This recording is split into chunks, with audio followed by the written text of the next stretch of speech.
So the Tucker Carlson and Vladimir Putin interview has finally dropped. And what an eye-opener it was.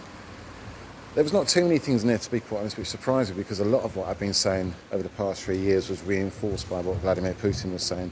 Things like the Nord Stream pipeline, things like the aggression from the NATO borders and NATO's advancing towards Russia and through Ukraine, all these things. When you look at the news reports this morning, already the newspapers are lashing away. It's propaganda, Russian propaganda to weaken the Americans' situation, to weaken American dominance. No, it's nothing to do with that. What Vladimir Putin said, to my mind, was the truth about what's been going on.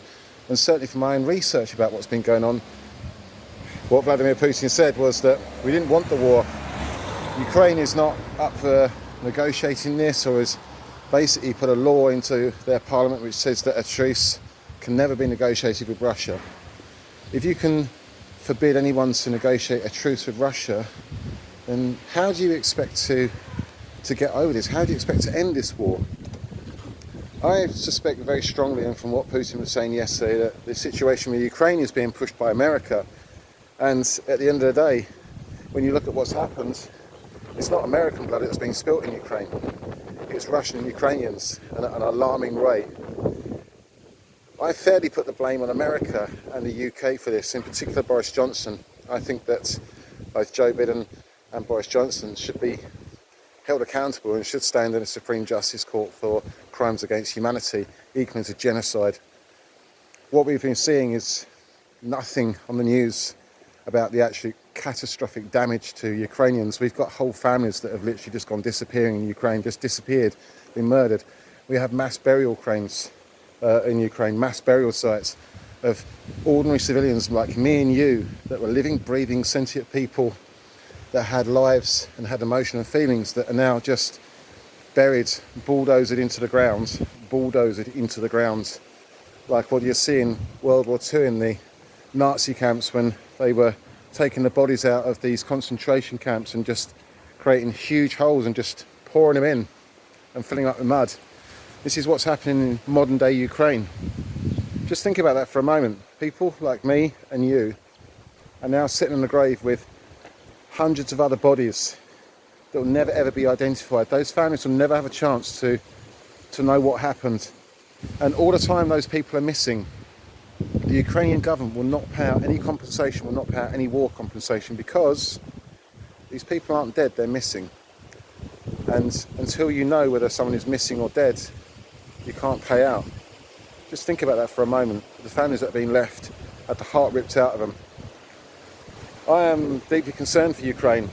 And after seeing the interview last night with Vladimir Putin, who has tried on many, many occasions, and he has all the documentation to prove, he has all the channels, everything to prove that what he is saying, but yet America is just calling him propagandist. Why? We have to look at Boris Johnson's involvement as well in this. Boris Johnson is now technically a war criminal and should be treated as such. Everyone is saying about Vladimir Putin, he's a war criminal. No, he was protecting, as I've been saying, the people in Donetsk, people that actually wanted to be part of Russia again, Russian people. And when you hear the stories of when the Russian troops are capturing Ukrainian civilians and they're turning around and responding to them in Russian and saying Russians never surrender, I do wonder if that aspect of that story is true, but I've got no reason to disbelieve it. It's got to a sad state of affairs where I would believe a Russian president over an English Prime Minister and an American president. This is all about war and money and using us as cannon fodder to play the elites' games, and it is nothing more than, they don't see us as citizens, they see us as cannon fodder, and that is what we are. And I think all the time we're seen as cannon fodder, we should ask the question, do we really want the governments that we have in charge of us? And should we be looking for another means of control? Should we be decentralising? Should we be taking away some of the power of these so-called governments and elites? Should we take away the power to go to war without a referendum from the public? I think we should. Keep an eye on the news. You're going to see lots and lots of stuff coming out, and it's all going to be Russia propaganda, Russia propaganda, Russia propaganda. Why is it? When you look at America's involvement around the world and the trouble it's been causing, look at the situation in Iraq, look at the situation in Iran, look at the situation now in Israel, look at the situation with China, look at the situation with North Korea, look at the situation with Russia.